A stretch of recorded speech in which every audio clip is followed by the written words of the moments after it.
सई, तू इतकी शहाणी समजतेस ना स्वतःला. अगं पण तुला बेसिक हेही कळलं नाही की आतापर्यंत मॅम आणि मी सोबत होतो, एकत्र होतो.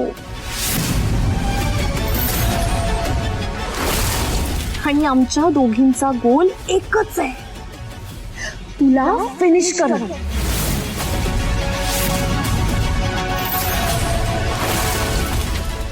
तुझा हा जो काही सगळा माज आहे ना सई, तो सगळा माज उतरवायचा आहे मला. हे डिझायनर साड्या, ज्वेलरी, हे घर आणि हे जे काही ऐशो आरामात जगतेस ना, तो हक्क सई माझा होता, माझा, ज्यावर तू डल्ला मारलास.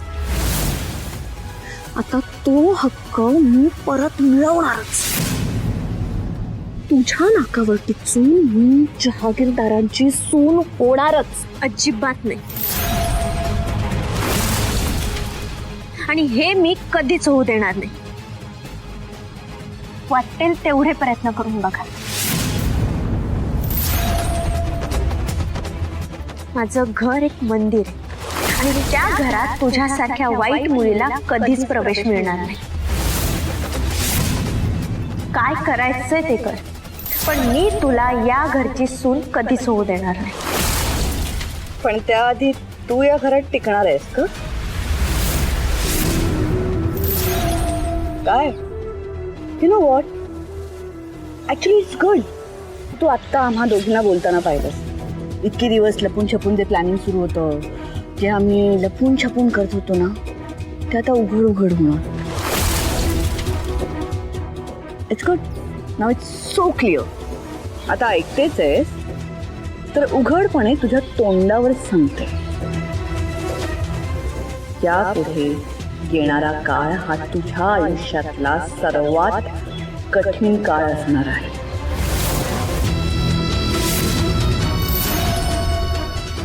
देवांशला मॅनिप्युलेट करून जसं मला घराबाहेर काढलं होतंस ना, तसंच देवांश तुझा हात धरून तुला घराबाहेर हाकलेल.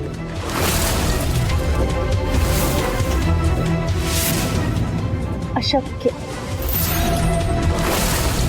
आमचा एकमेकांवर खूप विश्वास आहे आणि तुम्ही आमच्यामध्ये कधीच फूट पाडू शकणार नाही. चॅलेंज देतेस तू मला? वाव,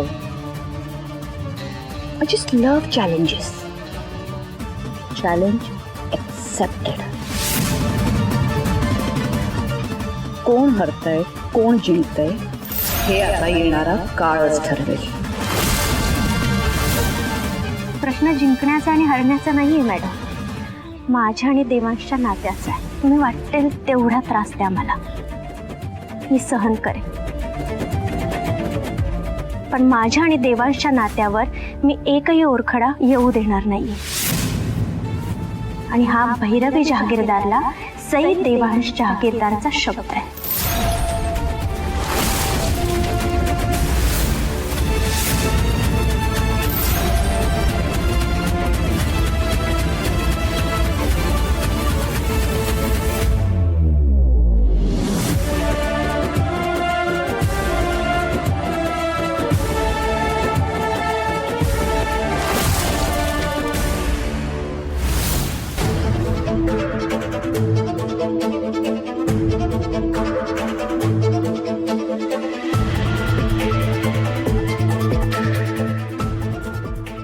सई, काय झालं? गेली का गती? काढलं ना तिला बाहेर, कांगावं करत होती. आणि भैरवी ताई कुठे आहेत? काय झालं?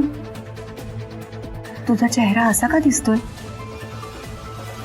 आई, तर भैरवी मॅडम आणि अंजली. मी इकडे आहे वहिनी. ताई, गेली का ती अंजली? हो, तू काही काळजी करू नकोस. मी तिला गेटच्या बाहेर काढलंय आणि यापुढे ती या घरात परत कधीच येणार नाही. तुम्ही होतात म्हणून धीर मिळाला आम्हाला. मी देवी आईचे आभार मानते आधी.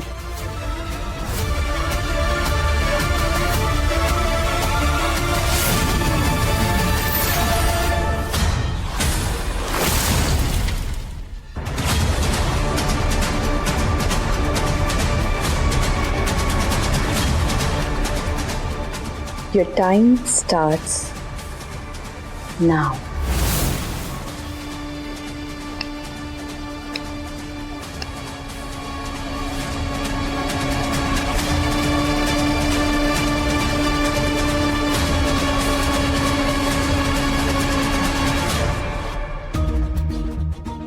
देवांश, ऑफिसला निघालात? मन किती दुखावलं असलं तरी काम थांबवता येत नाही ना साई. ऑफिसला तर जावंच लागेल. मला ना बोलायचं आहे तुमच्याशी. सॉरी, आता निघायचंय मला ऑफिसला. देवांश, पण मला महत्वाचं बोलायचं आहे. ऑफिस मधलं काम पण महत्वाचंच आहे ना साई. या ओमीने जोगे गोंधळ घालून ठेवलाय, त्यानंतर आपल्या ऑफिसचं किती नुकसान झालंय ते पण जरा फिगर आउट करायला हवं ना. ऑफिसचं काम आहेच आहे महत्वाचं, पण माझं बोलणं पण हा आई बोल ना. Sorry to disturb you.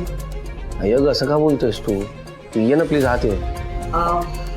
एक गुड न्यूज सांगायची होती, त्यामुळे लगेच तुझ्या रूम मध्ये आले. Good news? गुड न्यूज असं काही असतं यावरूनच विश्वास उठलाय माझा आता. Come on Devansh, this is life. जसे चांगले दिवस येतात तसे वाईट दिवस सुद्धा येतात. असं हताश होऊन नाही चालत. मी नक्कीच प्रयत्न करेन. तू बोल ना, काय काय न्यूज आहे? हां, मिस्टर पाटील त्यांचा फोन आला होता. बापरे, चिडले असतील ना कुठे? हो, म्हणजे झाल्या प्रकारामुळे ते खूप ऑफेंडेड फील करत होते, पण समहाव मी त्यांना मीटिंग करण्यासाठी रेडी केले आणि ते आता आपल्या ऑफिसमध्ये येऊन आपल्याबरोबर मीटिंग करायला रेडी झाले आहेत. वाव या वाव. मीटिंग आजच आहे, त्यामुळे आपण ऑफिसमध्ये जाऊन जरा पुन्हा एकदा तयारी करूया.